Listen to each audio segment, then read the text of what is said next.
Is intimacy anorexia narcissism?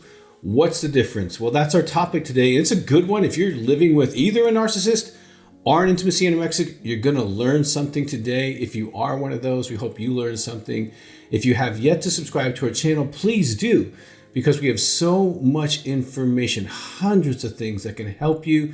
If you have a question, click the box. Is intimacy anorexia narcissism? Well, there are some things we need to talk about as far as comparing these two, but we need to know what each one is differently. But before we talk about that, let me say this. If you're living with a narcissist or an intimacy anorexic, and many of these are women that watch these videos, so guys, if you're living with one of these women, you are in pain as well. But if you're a woman living with a narcissist or an intimacy anorexic, you feel like an object, you feel alone, you feel gaslit, you feel confused, regardless if you're living with either or both. So as we delineate this stuff, it doesn't minimize your pain in any way. Feeling less than human, feeling less than wanted, feeling less than desired, feeling like you can't make somebody happy, on a treadmill to be loved. If you're living with either one of these, you would have those very strong feelings, and they're legit. And you're probably experiencing partner betrayal trauma because this relationship is not what they promised you. You are not the love of their life. You do not feel connected, close, or intimate in any way. And so you feel betrayed. I would definitely look up partnerbetrayaltrauma.org. We have lots of information there. We have a book called Partner Betrayal Trauma so that you can experience what other women have shared about their experiences and maybe start healing on your journey. So let's get into this. Let's talk about intimacy anorexia first, and then we'll get into the characteristics of narcissism. Real quickly, intimacy anorexia is the active withholding of spiritual, emotional, and sexual intimacy from your spouse or primary partner. The characteristics are real simple. They're too busy for you. They blame you for the problems in the relationship, very rarely a sorry or I'm wrong. They withhold love, especially the way you like to be loved. They withhold praise. They withhold spiritually. They withhold sex either by not having it or by not being with you when they're having it. If you feel alone during sex, that would be the same experience. They have ongoing criticism of you that's ungrounded. They use anger or silence as a way to control you. They're unwilling or unable to share their feelings with you. Sometimes they control around money. But generally speaking, you are going to feel married and alone. And we have a whole book on that, the whole research on that. This is a real deal. If you're living with an intimacy anorexic and this is the first time you heard it, please go throughout our YouTube channels, learn about that, or go to intimacyanorexia.com. You are going to want help. If you're living with an intimacy anorexic, being married to one is traumatic all by itself. Now, let's talk about narcissism. Because so many people in our Married and Alone Facebook group, which you're welcome to be part of it if you're married to an intimacy anorexic, have talked about, is my husband a narcissist? He's so self-absorbed. I think he's a narcissist. I went online and I think he fits. Well, let's do that little criteria real quickly. A narcissist is someone who feels, very grandiose pretty much all the time. They want special treatment. They feel entitled.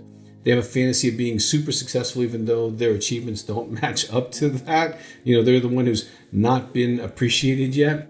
They're unique. They want to hang around high status people or name drop all the time.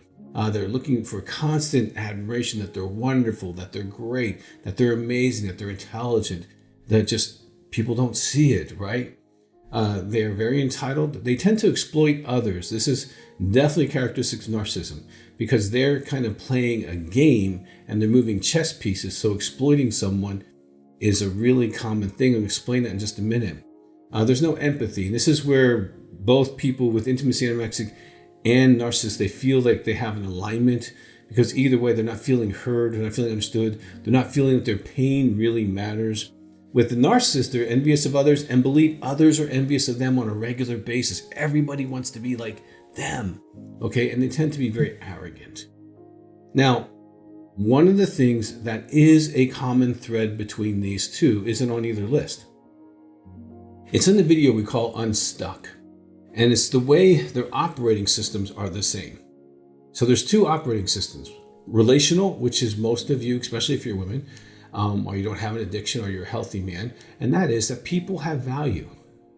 There are rules and there are consequences if you break the rules. Now, if you operate on those premises, that's your operating system. You're mostly relational.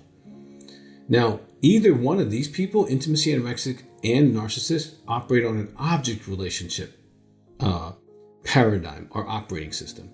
People have no value. There are no rules. I should not be accountable to any rules, and I should not have any consequences if I break any rules. Now, this is object relationship. All addicts tend to operate out of this way. Many personality disorders operate out of this way.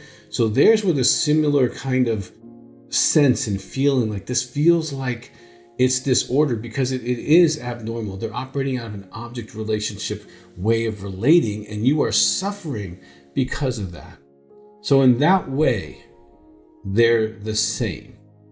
Now, where they're extremely different, and we have a whole video on this called Narcissism, Sex Addiction, Intimacy, Anorexia. And I don't have time to get into all that I get into there. This is just to kind of whet your appetite to know that there is a difference and to be able to maybe navigate that or get more information. Because generally speaking, I don't like people being called narcissists unless they've gotten a psychological test. So if you think you or your spouse is a narcissist, go get a psychological test. Every city has psychologists that you do the MMPI or something like that, and they can tell you within a day or so if you are a narcissist. Now, for the last 40 years, and at least the last 30, I've been doing 5-day intensives in my office. People fly from all over the country and world to come in, from all kinds of cultures, backgrounds, and economic statuses. And if they see me, they do psychological tests. So I've seen more than 1,000 psychological tests on intimacy anorexics, sex addicts, and to see if there's narcissism. And on the video, I go through the research and I show you how many of those actually have narcissism. Now, if you are living with this, you are in pain. The difference that I really want to delineate in our conversation today is the difference between the localized or globalized situation. So let me explain what I'm saying to you. A globalized disorder like narcissism, depression, schizophrenia, schizoid, you name any disorder you want, manic depression, they are global, which means they impact all of their relationships. It doesn't matter where they are, they're a narcissist. It doesn't matter where they are, they're depressed. It doesn't matter who they're with, they're schizoid, right? And so the pattern of their behavior or their disorder is everywhere. It's at work, it's at home, it's in the neighborhood, it's if they have a spiritual or other kind of community they connect to. It's everywhere. This is where narcissism and intimacy anorexic are very unique. Intimacy anorexia is more of a relational disorder, The intimacy anorexic generally and almost exclusively shows the symptoms that I've covered only inside the marriage or primary relationship. Everyone else thinks this guy's a wonderful person or this lady's a wonderful lady, They can connect outside of the marriage. They can share, they can talk, and they can have some type of relationships. But inside the marriage, they're avoidant. They're out doing a hobby, they're volunteering, they're not connected, they're involved with the kids, but you get nothing. You have to beg to get touched, wanted, loved, appreciated, valued. Even on special occasions, there's no gifts, there's no celebration of you. It's like you really aren't valuable inside the relationship, but other people are valuable. Sometimes these guys and gals have online relationships with people they've never met that are so important to them, but you're not. If you were to prioritize where you fit in their, hierarchy, whether it's job, kids, neighbors, life, church, community, whatever they're involved in, you would find yourself towards the end of that list. And so that is where narcissism and intimacy anorexia totally separate. Now, intimacy anorexia, it falls more in the category of an addiction kind of model than a personality disorder. And intimacy anorexia heals relatively quickly in the addiction recovery protocols in the intimacy anorexia book, the workbooks, the phone groups. If you are living with an intimacy anorexic or you are one, call our office, get in groups, get the materials, get started. And the married and alone women do really well with those groups and things for support as well. Narcissism doesn't change rapidly. Generally speaking, if you're treating a narcissist, you only go after one or two characteristics at a time and hammer that down and hammer that down and hammer that down. And because it's more of who they've become, it's harder work. And there are cases where they could be both. And if you want that information, get the video so you can get the research on that, because I don't want to it takes a while to explain all the research. But generally speaking, if you're dealing with intimacy anorexic, you're the one in pain. If you're dealing with a narcissist, everyone's in pain. And so if everyone thinks your spouse is wonderful, you're more likely to be dealing with intimacy anorexic. If everyone thinks your spouse is somewhat of a jerk, arrogant, out of control, grandiose, then you have a real strong case for looking into getting tested and evaluated to see if narcissism is truly happening. And that is the only way you can absolutely know the truth on that. Just living with one that's experiential, but get it tested. And if they won't do that, well, then you have to listen to your own intuition as to what your needs are.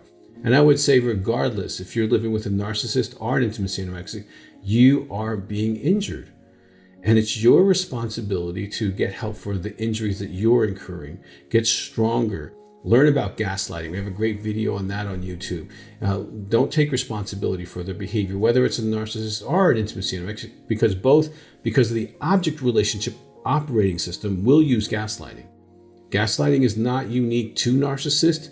It's unique to all of addictions, okay? And most disorders where they don't take responsibility, blame others, have lack of insight, the gaslighting thing's real. So I hope this has been helpful for you to at least kind of whet your appetite that there's more information here.